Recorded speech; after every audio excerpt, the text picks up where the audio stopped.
शादी को कुछ ही दिन हुआ था और आज कामवाली भी नहीं आई। इसीलिए रीता बर्तन धोने लगी। धोते धोते उसके हाथ से कांच का कप नीचे गिरकर टूट गया। कप टूटते ही वह डरने लगी कि उसकी सास अब बातें सुनाएगी। आवाज से सास दौड़ती आई और बोली, बेटा क्या हुआ? रीता बोली, माँ पता नहीं ध्यान रखते हुए भी कैसे मेरे हाथ से कप नीचे गिर गया। सास बोली, बेटी चिंता ना करो, कभी तो टूटा है, तुम्हें चोट तो नहीं आई। और भले ही इसके कितने टुकड़े ही भले क्यों ना हो जाए, पर मेरी बेटी के दिल के टुकड़े ना हो। मेरी बहू से महंगा है क्या यह कप? और हाँ, तुझे अभी यह सब करने की कोई जरूरत नहीं है। मेहंदी भी नहीं उतरी अभी तेरे हाथों से। अभी तुम मेरे बेटे के साथ ज्यादा से ज्यादा समय बिताओ और एक दूसरे को समझो। सास ने अपनी बेटी को बुलाया और कहा, सीमा इधर आकर अपनी भाभी का ख्याल रखो, अभी इस घर में नई नई आई है। सीमा ने कहा, हाँ माँ।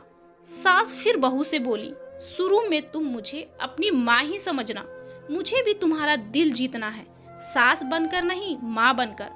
देखते देखते रीता की आंखों में खुशी के आंसू आ गए। छलछला गई उसकी आंखें और सास के पैरों में गिरकर रीता बोली, मैंने एक माँ छोड़ी तो दूसरी नई माँ पाई, बल्कि आप मेरी माँ से भी ज्यादा ममता मेरे लिए रखती हो। यदि घर में यह कप टूट जाता तो माँ भी दो बात कहे बिना नहीं रहती। रात को रीता की नींद ही उड़ गई। रह रह कर शाम की घटना याद आ रही थी। सास के बारे में उसकी जो सोच थी, उसकी विपरीत सास का व्यवहार पाया।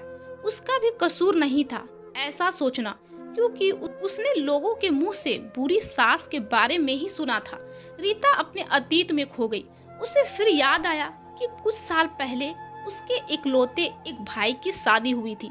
मेहंदी का रंग उतरने से पहले ही माँ ने भाभी पर काम की पूरी जिम्मेदारी डाल दी और अपने ही नियम कानून के हिसाब से भाभी को चलने के लिए मजबूर कर दिया। माँ ने भाभी को घर में एडजस्ट होने से जरा भी वक्त नहीं दिया।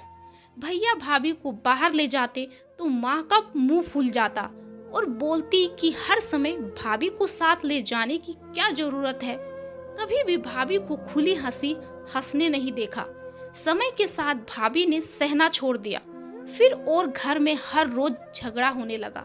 एक दिन भाभी के हाथ से कांच का गिलास नीचे गिरकर टूट गया। माँ चिल्लाने लगी कि कितनी कीमती गिलास तोड़ दिया तुमने। किसी न किसी बात पर वह भाभी पर चिल्लाती। भाभी भी गुस्से से बोल देती थी कि माँ, मैं तो बैठी खाती हूँ, आप तो खड़ी खड़ी खाते हैं। जब से आई हूँ तब से रोज दो दो चार जली कोटी ना सुना दो तब तक आपको चैन ही नहीं मिलेगा। कभी मेरी माँ को तो कभी मेरे बाप को, हमेशा मेरी मायके वालों को ही कोसती रहती हो। ऐसे ही माँ और भाभी एक दूसरे के साथ बहस करती रहती थी। रीता ने घर के अलावा और भी कई जगह पर सास बहू के झगड़े सुनते सुनते वह डर गई थी। इसीलिए शादी से कतराने लगी। मगर माँ बाप के कारण ही उसे शादी करनी पड़ी और अनजान भय को लेकर ससुराल आ गई। पर आज की घटना से उसकी सोच बदल गई कि सब सास और बहू एक जैसी नहीं होती। नींद न आने की वजह से उसने सोचा कि चलो थोड़ी देर माँ से बात कर लूं। माँ ने इतनी रात को उसे फोन करते देख कहा, बेटी सब कुछ ठीक है ना? कहीं तुम्हारे पति से या सास से झगड़ा तो नहीं हो गया? रीता बोली, नहीं माँ, ऐसा कुछ नहीं है। मालूम है माँ, आज मेरे हाथ से कांच का गिलास नीचे गिर गया। तभी सास आ गई। मेरे आगे बोलते ही मेरी माँ ने बोलना शुरू कर दिया, बेटा फिर तेरी सास के चिल्लाने पर तूने अच्छा सा जवाब दे दिया ना? हाँ बेटा, कभी भी दब कर नहीं रहना। तुम एक पढ़ी लिखी और अच्छी लड़की हो, तुम में कोई कमी नहीं है। इसीलिए कभी भी अपने ससुराल वालों की मत सुनना। तभी बात को काटते रीता बीच में ही बोली, माँ अब बस करो, मैं अपनी दूसरी माँ के खिलाफ कुछ नहीं सुन सकती। माँ थोड़ा आश्चर्य होकर बोली, यह क्या बोल रही हो? रीता बोली, हाँ माँ, आज मेरे हाथ से जब कप गिरा तो मेरी सास ने बिल्कुल भी मेरे साथ बुरा व्यवहार नहीं किया। अंत में रीता बोली, अब आप समझ गई ये बातों को कि मैं क्या कहना चाहती हूँ। आप तो बिल्कुल समझ गई होंगी। आप बुरा तो नहीं मानेंगी, मैं आपसे एक बात कहना चाहती हूँ। उसकी माँ बोली, हाँ बोल बेटा। रीता बोली, माँ काश आप भी मेरी नई माँ के जैसी भाभी के साथ व्यवहार करती तो शायद भैया और भाभी अलग घर में नहीं रहते। नीता ने अपनी माँ को समझाते हुए कहा।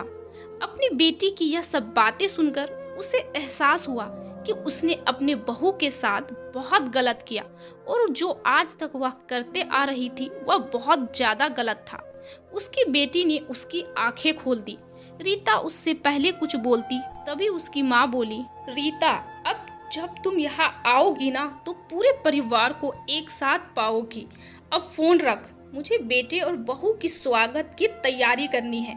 शादी के बाद नई जिंदगी की शुरुआत में अगर आज सास समझदारी से काम नहीं लेती, अपनापन नहीं जताती, तो शायद शुरुआत की नींव ही कमजोर होने से पूरी जिंदगी आपस में दरार पड़ जाती है।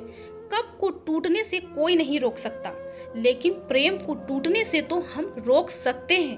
कांच के टुकड़े हो जाए पर घर के टुकड़े ना होने दो। आप हमेशा अपने घर में प्रेम का माहौल बनाए रखिए, एक दूसरे को समझे, एक दूसरे की इज्जत करें तो घर स्वर्ग बन जाएगा। एक औरत चाहे तो घर को स्वर्ग बना सकती है और चाहे तो नर्क भी बना सकती है। दोस्तों, आपको क्या लगता है, सास और बहू में यह बदलाव होना चाहिए या नहीं? आप अपनी राय हमें कमेंट्स बॉक्स पर जरूर दें। और मुझे पता है अगर यह वीडियो आपको अच्छा लगा हो तो आप इस चैनल को सब्सक्राइब और लाइक तो जरूर करेंगे। यहाँ तक देखने के लिए आपका